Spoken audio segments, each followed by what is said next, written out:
Hello and welcome back to another edition of the Medeek wall plugin. My name is Nathaniel P. Wilkerson, and today I wanted to talk a little bit about double stud walls. So lately I've been kind of digging around on the internet and on YouTube and looking at a lot of videos and different builders, and this whole idea of like passive houses and super insulated walls kind of caught my interest. So anyways, I didn't really, I haven't added any features into the wall plugin specifically for double stud walls. There are a couple things I guess I could add, but up until now, nothing specifically has been done. So I was curious as to, how well the wall plugin lends itself to double stud walls. So let's get into a little bit. First off, for the interest of time, I just created this outline or perimeter of walls. And just something simple. I didn't want to get too complicated here. So basically I started with this outer perimeter. And by the way, I've put all this into one single group after I create the face. And so once I've created that outer perimeter, then what I did is I want to have a overall wall thickness of 12 inches. So then I just used the native offset tool, which is this little guy right here. Right there. And just offset this in 12 inches. As you can see, it lines up with this grid. And then from there, I just offset that back to get my 3.5 inch 2x4 interior wall. And then I again went the offset tool from the outside perimeter to get the 2x6 or 5.5 inch outer wall. So that's kind of what it's going to look like from a top-down view. That's what we should end up with. So typically, I think when you frame something like this up, you're going to probably frame the outer wall first and then the inner wall. That seems like this typical way of going about it. But in this case, we're going to start with the inner wall because I think it's easier to do that. And then basically, we're going to be following along this outer line here, or this outer inner line. And then once we have that inner wall, then we'll go ahead and put the outer wall in place. So yeah, let's just go ahead and put it in a 2x4 wall. We're going to keep pretty much everything the same. The one thing is, of course, is on this, we're going to use an exterior wall. It doesn't have to be interior, just a regular exterior wall, even though it is interior. We're going to turn off the wall sheathing. We're going to also turn off the wall cladding because we don't need it. And we'll leave the wall gypsum in place, right? Okay, so let's go ahead and just circle our way around this little perimeter real quick. And hopefully I get all my points in the right place. Okay, I think I turned off the layers. I probably should have turned those back on, or the tags, sorry, but that's all right. We'll just go with what we got here. We'll turn those back on here in a second so we can see everything. All right, so I'm just circling around this perimeter real quick. I'm not super fast. I kind of need me a space mouse, but we'll get there. Bear with me. All right, so there's our interior wall. Let's turn on that the gypsum, I think, and let's turn on our sheathing as well, just so we have that.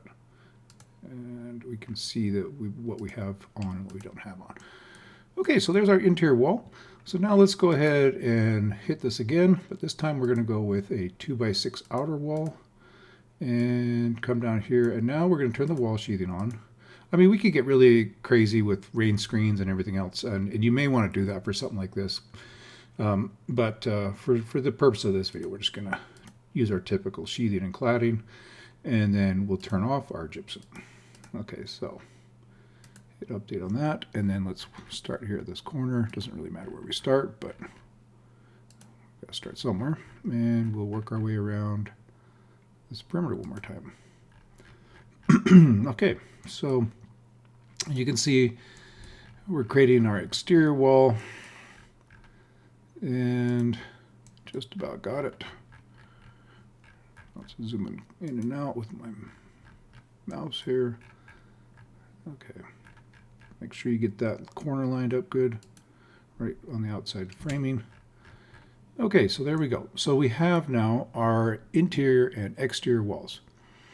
All right, well, that's, that part is basic and pretty simple. I mean, there's not much to it, and it looks good. However, what gets more interesting, though, is when you really dive into the weeds here. And I don't really want to get too far into the weeds, actually, because I don't want to make a 30 or 40-minute video. But what I want to do at least is show you guys what happens when we put an opening into these walls. And so let's just start with a window. And I'm not going to get into doors and garage doors today, again, for the interest of time, but I will show you guys, walk you through doing a window. So to start with the window, we're basically going to have to put a window in both the interior and the exterior wall, right?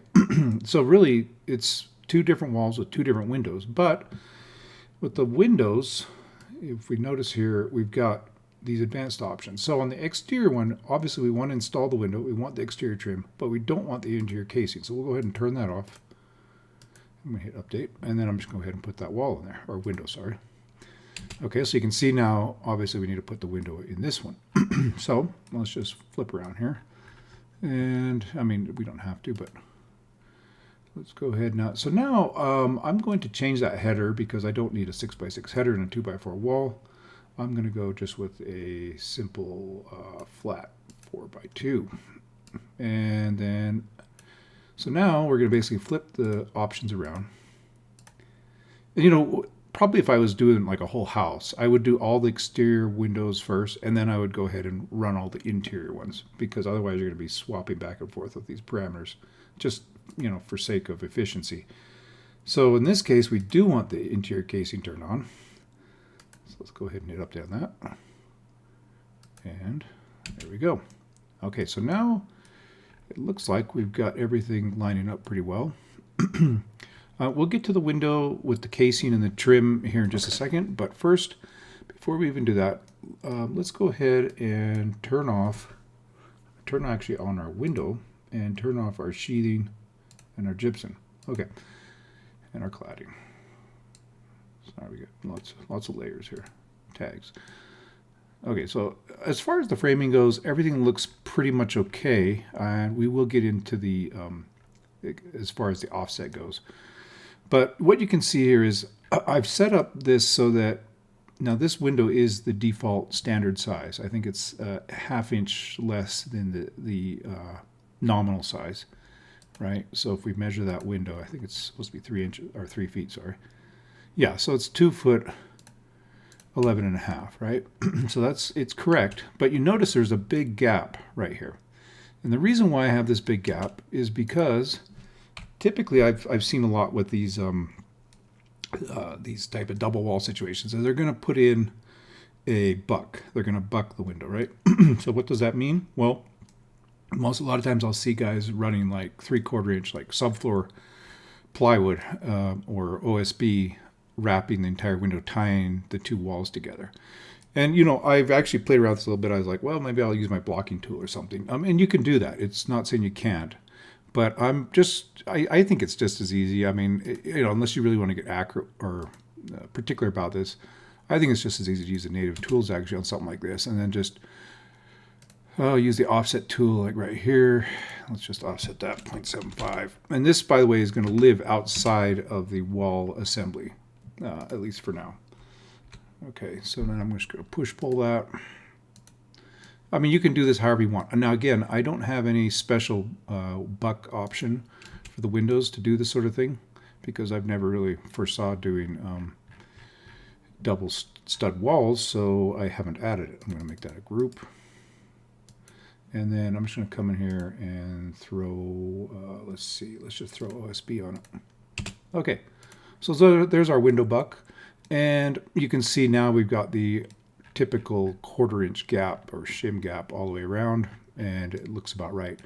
Now, if you do turn on the sheathing and the cladding, let's go ahead and turn the sheathing and gypsum back on, actually. Okay. So typically when you do something like this, I imagine once this is framed out, you're probably going to run your gypsum actually up to this edge and up to this edge. And same thing can be said for the OSB as well. It's not going to end here. It's going to end, it's going to be run up, you know, up to the buck. But, you know, like I said, I don't really have a specific, you know, option for that. So I think it's good enough. I mean, you know, if you really want to dig into it, you can, but at least for most representational purposes, I think we're okay. All right, so now let's take a look at the other settings for the window. So let's turn the trim on. Trim looks fine. Okay, so we don't have to mess with that. Cladding, again, it's going to be the same as the sheathing. But again, the trim covers it, so it's not like it's an issue anyways. Okay, so, but now we got to go back to the casing. Let's turn that on, take a look what we got. So, where's our casing here? Right there. Okay. Right, so as you can see, we have a deep window well, and the default casing depth is going to be set by that initial 2x4 wall, right? So we have to override that, and that's easy enough to do. So now what we're going to do is we're going to actually just measure this, and if we measure this here, we're going to see that that's 2.5 inches, and then if we measure to the window itself, and we put our measurement tool, if I can get it to make a measurement. Sometimes it's a little tricky. Okay, let me try that one more time. I don't know why I have a hard time getting this measurement to come out, but there we go. Okay, so we know it's going to be 10 and 11/16. Okay, so what we want to do is we want to, and it's a good idea to write all this information down as you're going along. I'm going to use the new Edit Opening context menu item here, and then I'm just going to click this opening. By the way, not this opening, but this opening. So there's actually two openings going on. And then I'm going to run down here to the casing options, and you can see the jam extension depth is set to 2.5. So we want to set that to 10 and 11/16. And I think 11/16 is 6.875, if I remember right. Let's see if that works. Yep, that looks right. Okay.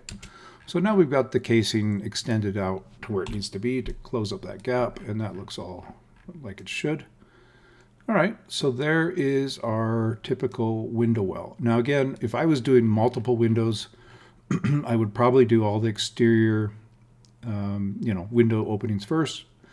Then I would come back and do all the interior, just because it'd be a lot more efficient. And yeah, so that's pretty much it.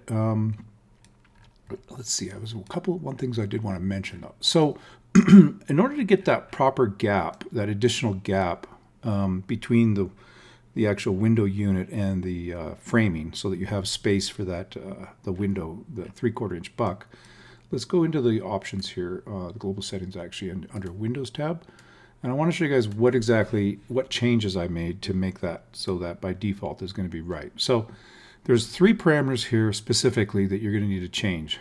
And the 3 parameters are the rough opening offset, which is this guy right here, the window clearance, and the window trim inset. So by default, this one's going to be set to 0, and these other 2 are going to be set to 0.25 or 1/4 inch. So basically you just bump each one up, add 0.75 to it. So I added 0.75 to 0, and I've got that. And then of course both of these add 0.75 plus 0.25, and we end up with 1. So I've set that to 1, I've set that to 1, and really that's it. That's the only 3 settings that you're going to want to change to get that ability to have room for the window buck. And again, if the window buck's a 1/2 inch, then you add a 1/2 inch to those 3 parameters. It's pretty much that simple. Another thing you could do also is if you want to come in here, you'll notice we have a default 2.5 jam extension depth. You can probably change that as well, but I can't remember now off the top of my head whether that is, I think it's actually being auto set by the thickness of the wall. So it may be overriding that. Either way, it's not too hard. Once you get them all, all your windows put in, then go here and just, you can click into these windows and use the ability to change that. And then again, once you've got that dimension as well, the 10.6875, then it's not too hard to remember it. All right, so there's a couple other things I wanted to point out with double stud walls. First of all, let's go ahead and turn off some of our layers again. So let's just turn all these off. Let's turn over, I think our gypsum's already off. Let's see, our sheathing is what we wanted, right? Okay,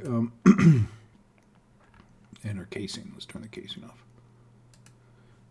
All right, so there's our skeleton. Looks pretty good. The one thing that will immediately jump out at you though is you'll notice that most of these guys that do these double stud walls, that they line the studs up. They don't alternate them like this. Notice how the studs are not lined up from the interior to the exterior. I don't know. I mean, I'm not sure which way is the best, but typically I see them lined up. So what you're probably going to want to do is you're going to want to jump in here and use the offset. So let's go ahead and edit this wall, edit wall assembly, and then you're going to notice here, down here we have a stud spacing offset. And I think if I remember right, I was playing with this earlier, I think it was like 8.5. You might have to mess with this a little bit to get the right number. And each wall may be different just depending, but I think it was 8.5. Yeah, that's right. So that lines them up, right? So if you want those studs lined up, you can do that. And again, the blocking here, you may not need that. That's just happened to be turned on. But so let's go ahead and let's try this wall over here as well. I'm not going to do all of them for the sake of time, but just showing you guys it's not that hard to change that offset number. So let's set this to 8.5 as well. Again, we're not messing with the exterior wall, we're just messing with the interior wall because we want that to line up with our exterior studs. Right, so those line up. All right, so that's pretty much it for the interior, exterior walls. And as you can see, when it comes actually to, let's see, when it comes to your interior framing, you're actually not going to be tying into this exterior wall or at all, actually. Basically, you're going to be tying into the interior 2x4 wall, and there's anything special about that, but just as a matter of principle, I'm going to show you guys what I mean by that. So let's go ahead and just turn on our 2x4 wall. I'm going to turn back on our gypsum. Okay, and I've selected interior wall, as you can tell. And so, like for instance, I'm just going to throw up a couple quick interior walls just to demonstrate. Let's just put one there. And right there. Okay. So there we go. So, you basically really, this interior wall or exterior wall, sorry, is almost like not part of the structure. It's like a whole different piece of the structure. So yeah, it's kind of interesting. Right. So let's take a look at it now. As you can see, we've got ourselves a 3-inch gap. We've got a 2x6 outer and 2x4 inner wall. And you can see we've got a window buck here tying those two walls together. So I think that's pretty much all I want to do today. It's already almost a 20-minute video. So doors, garage doors, same concept really. Same idea of, you basically have two openings, one on the exterior, one on the interior, and then you add your bucks or whatever you need to do and adjust your settings as necessary. So yeah, again, I haven't added in specific code or options for double stud walls, but I think it's really not that hard to get there with the plugin as in the state that it's in already. So, all right, guys, if you have any ideas or suggestions or how to make this better, just let me know. I'll talk to you later.